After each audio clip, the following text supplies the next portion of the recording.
¿Qué tal, doctora? El día de hoy vamos a presentarle episcleritis y escleritis. El equipo está formado por Daniela Guzmán, Jarín Montserrat Valle y por mí, que soy Atul Cruz. Comenzaremos con un breve recordatorio de anatomía. Recordemos que la córnea está formada por haces de colágena que están orientados y esta orientación hace que sea transparente. Sin embargo, en la esclera, estos haces no están orientados. Van en diferentes direcciones, esto permite que no sea transparente y le da esta coloración blanquecina. En esta imagen podemos ver que la episclera está formada por tres plexos. Los voy a resaltar. El primer plexo, que es este de aquí arriba, son los vasos conjuntivales. El siguiente plexo, que es este de aquí, este de acá, es el plexo episcleral superficial. Y finalmente tenemos el plexo que está aquí, que está arriba de la esclera, y este se llama, que es el plexo vascular profundo. Cada plexo tiene sus patologías.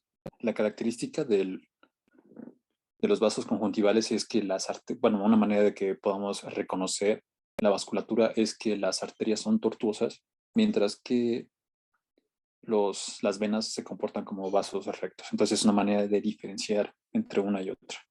Y aquí es importante resaltar que en el plexo superficial es donde más vamos a encontrar los problemas asociados a episcleritis.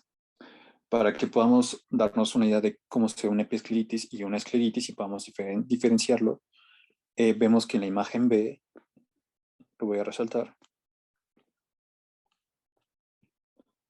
la episclera está aumentada de tamaño a diferencia de la episcleritis, donde la esclera conserva su tamaño.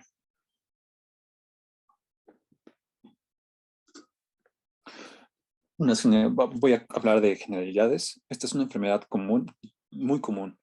Generalmente es idiopática. En la siguiente diapositiva exploraremos algunas etiologías. Es benigna, recurre en un 60% de los casos y a menudo es bilateral, la podemos encontrar también unilateralmente. Afecta con mayor frecuencia a las mujeres, es muy rara encontrarla en niños y es un trastorno que se autolimita, es decir, remite por sí solo en cuestión de días hasta semanas. No es algo que va a mejorar con, sin y a pesar del médico. Como les comentaba, la etiología pueden ser dos: ocular y sistémica. La ocular se refiere a cualquier trastorno que afecta al ojo, como el ojo seco, la rosácea, incluso el uso de lentes de contacto puede causar la episcleritis. Y en sistémica tenemos a la artritis reumatoide, herpes zóster oftálmico, la gota y enfermedad de Crohn, entre otras. Hay muchas más patologías que son sistémicas y afectan a la esclera. También hay asociaciones con bacterias y son también muy, muy raras. Y pues esto lo tenemos que referir al oftalmólogo para que le dé el tratamiento adecuado. Síntomas. La episcleritis la podemos dividir en dos: en la simple y en la nodular. La simple, los pacientes pueden no referir molestias hasta en el 50% de los casos. Es frecuente que los pacientes, en caso de que refieran síntomas, tengan sensación de arenilla, comezón en el ojo, y puede haber fotofobia.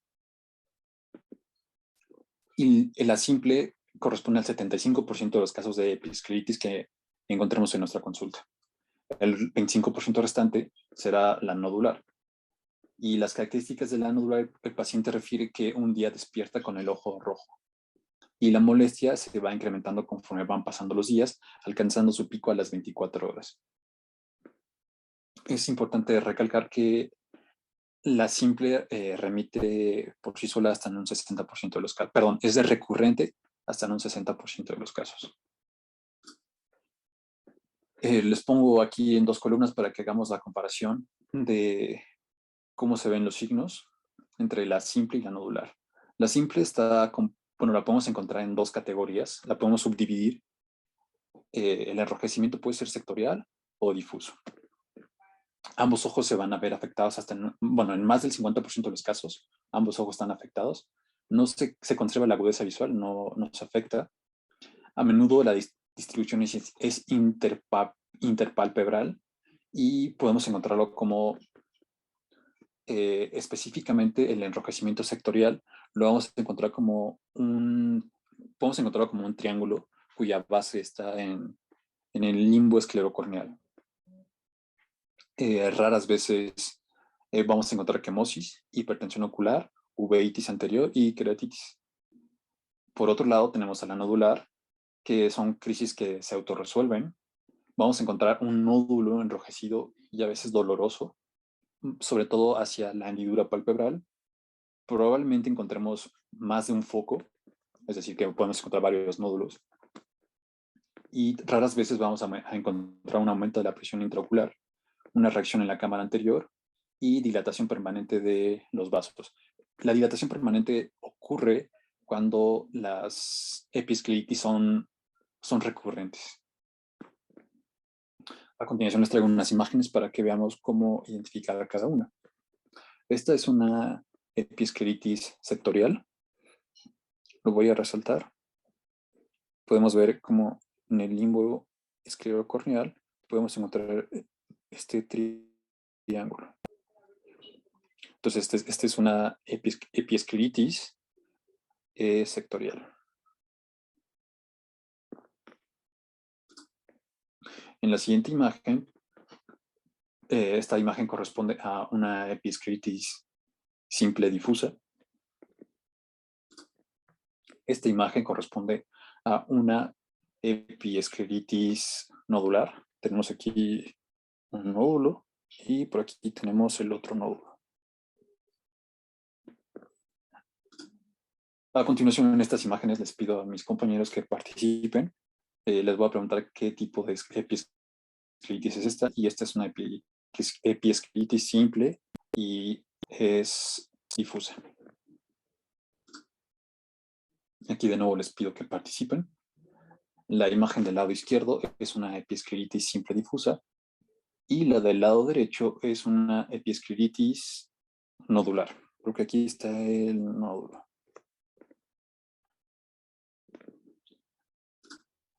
Vamos con el tratamiento. El tratamiento para ambas episcleritis es el mismo. Tanto para simple como nodular, si es leve, no vamos a dar un tratamiento farmacológico, solo vamos a dar un tratamiento sintomático. Esto es que apliquen paños fríos y pueden utilizar lágrimas artificiales refrigeradas. Si ya no es tan leve la episcleritis, vamos a recetar un corticoide tópico poco potente 4 veces al día por 1 a 2 semanas, dependiendo de la evolución del paciente.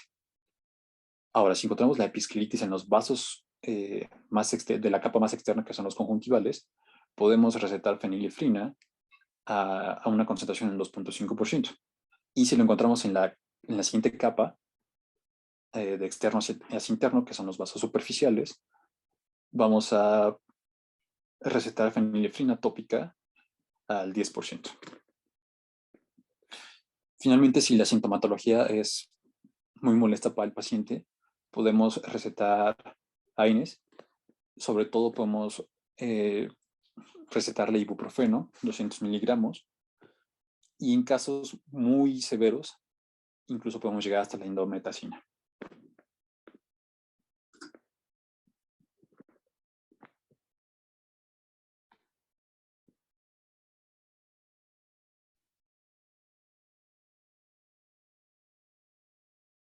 Bueno, ahora vamos a ver lo que es la escleritis y como tal se define como la inflamación de la esclera del ojo. Entonces esto va a involucrar las 3 capas que conforman la esclera, tanto el tejido epiescleral, el estroma y la lámina supracoroidea o lámina fusca. Tenemos que la inflamación se va a concentrar principalmente en la capa del estroma, ahí es donde se va a dar todo el proceso inflamatorio, y el tejido epiescleral puede o no estar tan afectado. Recordando los plexos que conforman la irrigación de la esclera, tenemos que en la escleritis específicamente el plexo que va a estar afectado, que va a estar participando en toda la respuesta inflamatoria, va a ser el plexo profundo. Y bueno, para poder clasificar nosotros o dividir los tipos de escleritis, ocupamos la clasificación de Watson, que junto con Jair la propusieron desde 1976 y hasta la fecha, pues la que se ocupa, ya que tiene capacidad para determinar tanto pronósticos de la enfermedad como enfermedades sistémicas asociadas y la gravedad de la misma. Entonces tenemos que las escleritis primero se van a dividir en anterior y posterior, esto de acuerdo a una determinación anatómica que vamos a ver en la siguiente diapositiva. La anterior a su vez se puede dividir en difusa, nodular o necrotizante, y la necrotizante se va a dividir en inflamatoria y no inflamatoria. La no inflamatoria también se conoce como escleromalacia perforante. Ok, en esta imagen es para que nosotros entendamos cuáles serían las escleritis anteriores y las posteriores. Las estructuras anatómicas que nos van a determinar la división van a ser la hora serrata y también la inserción de los músculos rectos del ojo. Entonces, todo lo que esté por delante de estas estructuras van a afectar la esclera anterior, entonces darían una escleritis anterior, y todo lo que esté por detrás de estas estructuras van a dar origen a una escleritis posterior. En este cuadrito vamos a ver algunas de las características epidemiológicas y de las causas de escleritis. Entonces, en la parte superior tenemos los tipos de escleritis divididas, como ya vimos, anterior, posterior y sus respectivos subclasificaciones. Entonces, de forma general, todas las escleritis son más predominantes en mujeres, en una proporción aproximada de 3:1 frente a los hombres. Esto también pues tiene que ver porque muchas de estas enfermedades estos tipos de enfermedad, está asociada a enfermedades autoinmunes. Entonces, como sabemos, pues también las enfermedades autoinmunes van a ser pues, más prevalentes en mujeres, a excepción de algunas. También tenemos que su pico de presentación va a ser entre los 40 y los 60 años. Sin embargo, por ejemplo, la escleritis anterior difusa se presenta también en edades un poco más tempranas, de los 40 años o pegando los 40.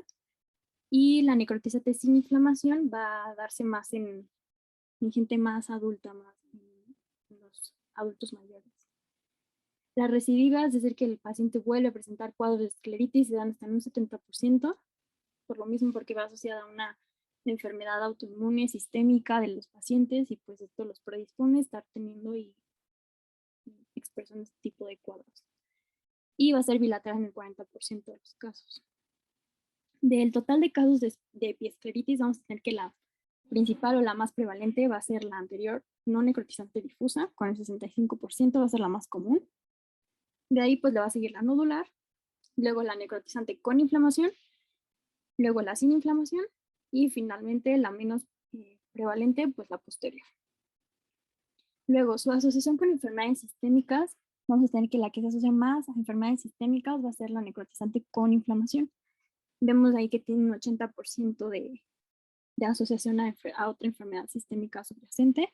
Y no solo esto, sino que además otra característica importante es que se le asocia a una alta mortalidad al paciente después de que él tiene un cuadro de escleritis, puede llegar a presentar una mortalidad alta a los 5 años después del episodio. Esto, bueno, pues depende del tipo de enfermedad que subyace a la escleritis. Otra asociación importante en cuanto a enfermedades sistémicas es la necrotizante sin inflamación, ya que esta se da principalmente y es casi exclusiva de aquellos pacientes que tienen artritis reumatoide de larga evolución. Por eso también les comentaba, o sea, este tipo de escleritis se da principalmente en pacientes pues más grandes, ya mayores. Y en cuanto a la anterior no necrotizante, pues va a tener una asociación del 30% y la posterior de un 20%. En cuanto a las causas, pues son muy variadas. Tenemos idiopática, enfermedades autoinmunes, que vamos a abordar un poquito más adelante, causas infecciosas, enfermedades granulomatosas, como la sarcoidosis, por ejemplo, fármacos como los bisfosfonatos se han asociado a cuadros de escleritis, causas traumáticas. Aquí también podremos mencionar causas postquirúrgicas, ya que hay ciertos procedimientos quirúrgicos que se hacen sobre el ojo que predispone a que o se asocia a que los pacientes luego hacen estos cuadros de escleritis. De las principales son las cirugías de pterigión para corregir el pterigión y también las vitrectomías, sería otro ejemplo. Dentro de las dermatológicas, la más importante va a ser la rosácea, causas metabólicas como la gota, también se asocia mucho escleritis, y causas tumorales, ya sea tipo primario o secundario. En estos cuadros podemos ver las principales enfermedades autoinmunes, infecciosas y granulomatosas que se asocian a la escleritis. Entonces, la que sí o sí tenemos que recordar siempre va a ser la artritis reumatoide y la granulomatosis de Wegener. O también se le conoce, bueno, ahora se le conoce como granulomatosis con poliangitis. Estas van a ser las más importantes, pero bueno, también tenemos la polipondritis, la poliarteritis y el lupus, entre otras. Y en cuanto a enfermedades infecciosas, el principal agente va a ser el herpes simple y el herpes zóster, específicamente el oftálmico, las pseudomonas asociados más bien a tratamientos quirúrgicos, y bueno, pues los estafilococos, estreptococos, y en las granulomatos pues tenemos ahí la sarcoidosis, la lepra, y bueno, estos serían los principales. Ahora, entrando ya a cómo se va a expresar esta enfermedad, tenemos que en las escleritis anteriores, tanto difusas como difusas o nodulares, vamos a tener que de manera general el paciente se va a quejar por dolor. A diferencia de las epiescleritis que no son dolorosas, son muy poquito molestas, estas sí van a provocar dolor, va a ser de leve a moderado. Este va a tener la característica de que se va a irradiar a las ramas maxilares, mandibulares, temporales, por la asociación con el nervio trigémino. También otra característica es que los pacientes suelen despertarse en la noche debido al malestar. No va a responder correctamente a AINES. Los pacientes también pueden llegar a presentar fotofobia, epífora y disminución de la agudeza visual. Pero importante, pues un signo que o un síntoma que nos hace como hacer el diagnóstico diferencial con una epiescleritis, además de la presentación clínica, o sea, visual ya del paciente, pues va a ser el dolor, que va a ser más importante. En cuanto a los signos, lo que nosotros vamos a poder ver en la exploración, pues tenemos que puede haber, más bien va a haber congestión y dilatación vascular, puede ser este tipo diseminada, dependiendo si es de tipo difusa, una escleritis anterior difusa, o focal, si la escleritis es de tipo nodular. La coloración igual es diferente a la escleritis, es de tipo rojo oscura violácea, es un rojo más intenso, más profundo, y la episcleritis es más asalmonado, lo describen. Puede desarrollarse edema escleral y también pueden llegar a desarrollar estafilomas. Y este principalmente se asocia al tipo nodular. También igual este tipo nodular se le asocia a que puede llegar a evolucionar a una forma necrotizante si no se le da tratamiento en un 10% o más. En esta primera imagen podemos ver un ejemplo de una escleritis difusa. Vemos que pues prácticamente está cubriendo todo un lado del ojo y pues se ve ahí el color así muy rojo intenso. Y en la siguiente imagen pues podemos ver una escleritis de tipo nodular que se ve como pues este edema y la vascularización más localizada, más focalmente en un solo punto, y ahí se alcanza a ver como un poquito el edema de la esclera. Aquí en este punto como brillante se alcanza a ver cómo está muy engrosada la esclera. Esto sería difusa y focal. Aquí tenemos otro ejemplo. Este también igual sería de tipo difuso, ya que abarca gran parte de la esclera visible. Y en esta otra imagen podemos ver otro de tipo nodular que está más concentrado aquí cerca del limbo esclerocorneal. Tenemos de nuevo el edema de la esclera y además aquí podemos ver esta coloración como más azulada o violeta.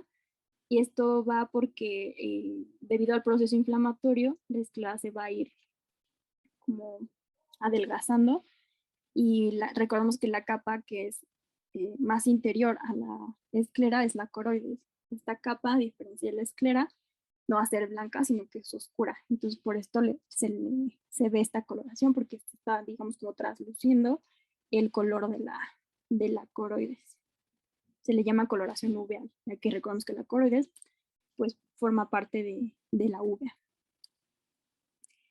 Pasando a la escleritis necrotizante con inflamación, tenemos que los síntomas pues, van a ser iguales que los del anterior.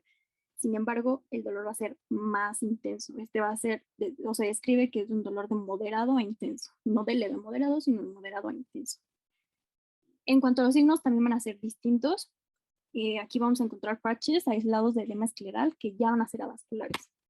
O sea, ya no van a estar, ya no se van a ver irrigados, igual vamos a entender más con las imágenes, pero se van así completamente blancos, porque ya no reciben sangre.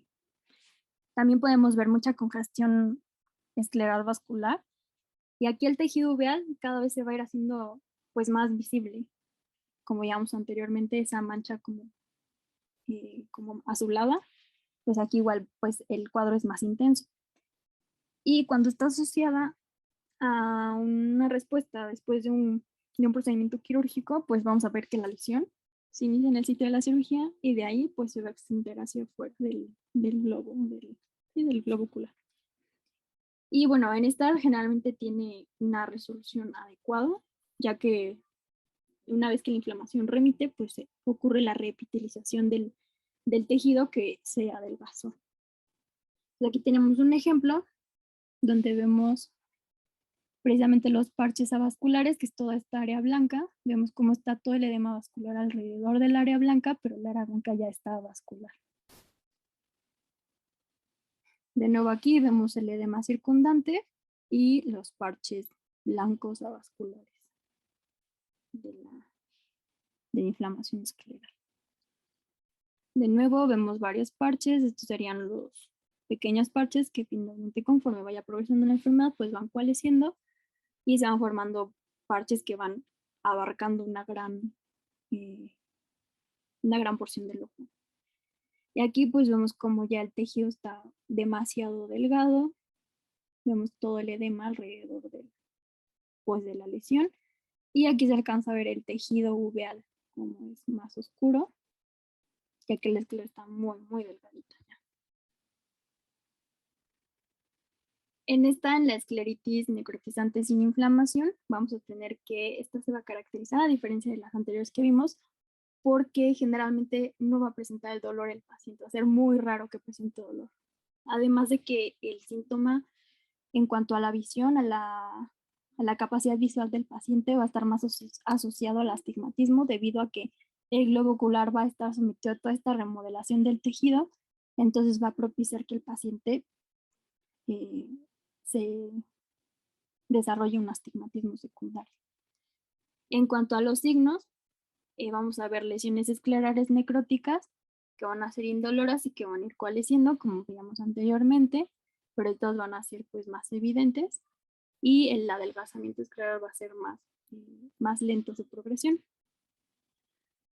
Entonces aquí vemos un ejemplo en estas tres imágenes que les puse en esta diapositiva, es como para que veamos los diferentes grados de cómo van progresando estas lesiones. Entonces aquí vemos el adelgazamiento de la esclera, que comienza a permitir que se vea o se perciba la coroides por debajo. Aquí si vemos no hay tanto enrojecimiento, en realidad la vasculatura o la congestión vascular no es tan importante. Aquí pues vemos como ya una gran parte del globo ocular y una gran parte de la porción de la esclera está muy adelgazada y deja ver la uvea. Y aquí finalmente vemos como ya se rompe toda esta capa de la esclera y deja pues que se pueda percibir a simple vista pues, todo el tejido coroidal, que sería esta parte como negra. Esa sería la coroides. Ahora, la última, la escleritis posterior. En esta, el síntoma predominante va a ser la disminución de la agudeza visual, ya que el dolor puede o no estar presente, y al estar posterior pues no va a dar datos visibles, digamos, a la simple exploración así directa del paciente. Entonces también a otro síntoma que se puede asociar va a ser la movilidad restringida, en cuanto a que este proceso inflamatorio pues también puede interferir con el adecuado funcionamiento de los músculos extraoculares.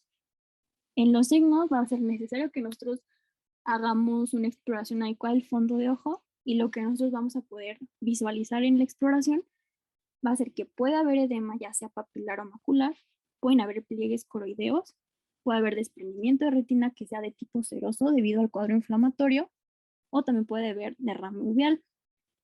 Y bueno, no generalmente, sino que la escleritis posterior suele a veces acompañar también a la escleritis anterior. Entonces, en estos casos también pues el diagnóstico, digamos que podría ser como más sencillo, porque si ya tienes la escleritis anterior, es cuestión de que cuando le revises el fondo de ojo, pues veas que además pues también trae una escleritis posterior. Entonces da más síntomas. Entonces en esta imagen podemos ver una imagen de fondo de ojo, podemos ver la papila, podemos ver la mácula ahí, y estas líneas que se ven en la imagen pues son los pliegues coroideos, que son secundarios pues al proceso inflamatorio que está sucediendo ahí atrás, a la escleritis posterior. Y en esta otra imagen igual podemos ver la papila, la mácula, bueno, la papila del lado derecho, la mácula. Aquí de nuevo podemos observar los pliegues coroideos, y si nos fijamos también la papila está con edema, hay edema de papila, aquí se alcanza a ver cómo está, digamos, como saltada.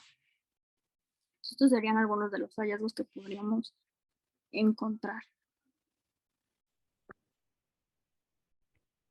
Bueno, ahora vamos a hablar del diagnóstico de la escleritis. Vamos a empezar en orden, primero por la anamnesis y los puntos claves que vamos a abordar en el interrogatorio. Lo primero son las enfermedades previas. Como ya mencionaron antes, la escleritis es consecuencia de enfermedades autoinmunes, como puede ser la artritis reumatoide, la poliangiitis y otras, ¿no? Entonces, bueno, vamos a interrogar al paciente con respecto a ellas para orientarnos en un diagnóstico. También es importante preguntar si ha tenido enfermedades infecciosas previas, como puede ser herpes, como puede ser tuberculosis, y también si ha tenido alguna cirugía previa en el ojo. Cuando preguntemos los signos clínicos, vamos a hacer principal énfasis en las características del dolor. El dolor en la epiescleritis es generalmente menor al que vamos a tener aquí en la escleritis. Si nosotros le preguntamos al paciente cuánto le duele en una escala del 1 al 10, generalmente nos va a dar un valor alto. Este dolor va a aumentar cuando el paciente se toca el ojo, va a irradiar a la frente, a la nariz, a la zona temporal, a la zona maxilar. El paciente va a referir que tiene dolor en las noches por los movimientos oculares. Entonces esto va a ser importante para llegar al diagnóstico. En cuanto a la inspección, bueno, primero en la inspección macroscópica, utilizando la luz natural, tenemos que fijarnos en el tono característico de la escleritis. Generalmente este tono es un tono violáceo azulado, que va a estar muy edematoso, y vamos a ver cierta dilatación escleral.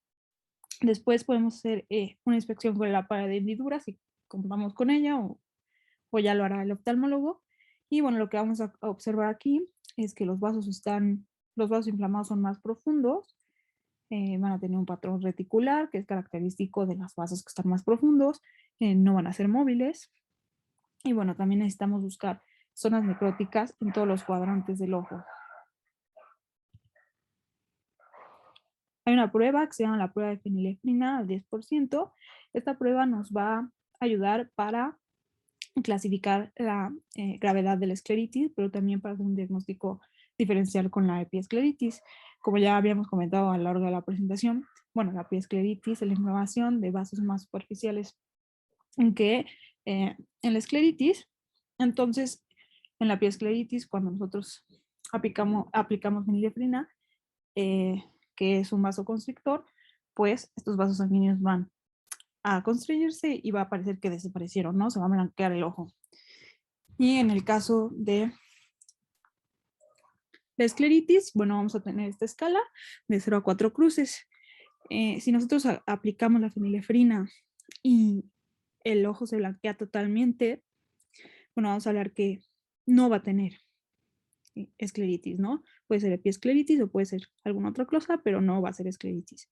Si nosotros tenemos media cruz o mínimo indicio, después de aplicar la fenilefrina, vamos a ver un aspecto rosado de la esclerótica y se van a ver muy pocos vasos sanguíneos, ¿no? Como está en esta imagen. Si nosotros tenemos una cruz, lo vamos a clasificar como leve. Y bueno, vamos a ver una apariencia más rosa arriba de los vasos epiesclerales profundos y estos van a estar ligeramente dilatados, ¿no? A diferencia de dos cruces o moderado, que ya los vamos a ver bastante dilatados, vamos a ver más enrojecimiento de la esclerótica y se va a ver más o menos como esta imagen que está aquí, ¿no? Ya si hablamos de tres cruces o grave, bueno, pues el enrojecimiento ya va a estar súper difuso, muy marcado, no vamos a alcanzar a distinguir los vasos sanguíneos. Y en el caso de las cuatro cruces o necrotizante, bueno, vamos a ver igual un enrojecimiento difuso, pero además vamos a ver adelgazamiento escleral y podemos incluso alcanzar a ver la parte de la uvea, ¿no? En cuanto a pruebas de imagen, estas generalmente se utilizan para la escleritis posterior, que es la que pues, más se dificulta ver a simple vista, ¿no? Se van a utilizar principalmente dos estudios, que va a ser la ecografía de BISCAN y la resonancia magnética. Esta imagen que tenemos aquí, pues es un ultrasonido, una ecografía, y hay una imagen que es característica de la escleritis, que se llama imagen en T, ¿no? En esta imagen lo que vamos a ver es una inflamación de la esclerótica posterior. Vamos a ver líquido dentro de la cápsula de Tenon que nos va a dar, pues, por así decirlo, el palito transversal de la T y una inflamación en el nervio óptico, ¿no? Que va a ser como el cuerpo de la T, va a formar esta figura. Y esto va a ser característico de la escleritis posterior. En estas siguientes imágenes tenemos unas resonancias magnéticas de un paciente que presentaba escleritis nodular. Podemos ver que en la órbita izquierda, en la parte temporal, hay una imagen cóncava, ¿no? En la parte temporal del ojo, que nos habla de una inflamación. Y bueno, lo mismo vemos en este corte sagital, una imagen como en media luna en el globo ocular, que nos está hablando de una escleritis. En cuanto al tratamiento, bueno, este va a estar enfocado a reducir la inflamación y por ende evitar el daño a estructuras oculares aledañas. El tratamiento de primera línea son los AINES. Según la Academia Americana de Oftalmología, se puede utilizar indometacina 50 gramos 3 veces al día o 600 miligramos de ibuprofeno 3 veces al día. Como ya sabemos, a veces cuando hay una inflamación muy severa y tenemos que dar tratamiento prolongado con AINES o inhibidores de la COX, pues podemos tener problemas gastrointestinales o podemos tener incluso problemas cardíacos. Entonces, bueno, hay que estar atentos a estas indicaciones, ¿no? El tratamiento de segunda línea van a ser los corticosteroides tópicos. Se puede utilizar 1 miligramo por kilogramo al día de prednisona, o si estamos hablando de una escleritis grave, podemos utilizar metilprednisolona intravenosa, pulsada en dosis de 0.5 a 1 gramo. Incluso si es una escleritis grave o necrotizante, pues podemos pasar directo al tratamiento de segunda línea. Y bueno, el tratamiento de tercera línea, de esto ya se va a encargar principalmente el reumatólogo o el internista y bueno, va a depender de la enfermedad subyacente, ¿no? Generalmente en artritis reumatoide usan metrotexato, en caso de granulomatosis o polyangiitis usan ciclofosfamida o microfenolato de mofetilo y perdón, y bueno, hay tratamientos nuevos, ¿no? Con inhibidores del factor de necrosis tumoral alfa, como el ifiximab, el rituximab y todos los que terminen con MAF. Bueno, ¿cuáles van a ser las complicaciones de esta enfermedad? Pues estas complicaciones generalmente van a ser por afección de estructuras adyacentes. Hay muchas, pero las más comunes son la queratitis ulcerosa, que es como esta imagen que podemos ver aquí, ¿no? Cierta opacidad ya de la córnea, la uveitis de un 30 a 60%, que es la imagen que vemos aquí con la pupila característica de la uveitis, glaucoma, incluso catarata, ¿no? Que es como la imagen que vemos aquí en la parte inferior. Bueno, alguna otra complicación también va a ser la pérdida de la visión. Esta va a cambiar en porcentaje dependiendo del tipo de escleritis que tengamos. Obviamente, pues la escleritis posterior es la que más porcentaje tiene por su ubicación, ¿no? Porque está más pegado hacia la retina y hacia la papila, donde está el nervio óptico. Entonces, bueno, estos van a ser los porcentajes, ¿no? En el caso de la escleritis anterior difusa, va a haber un 9% de probabilidad de perder la visión, o más bien 9% de las personas que la padecen van a perder la visión. En la escleritis nodular, el 26% de las personas que la padecen van a perder la visión. En la escleritis necrotizante, de un 50 a un 74%, y en la escleritis posterior, como ya les había comentado, es mucho más grande, de un 84%.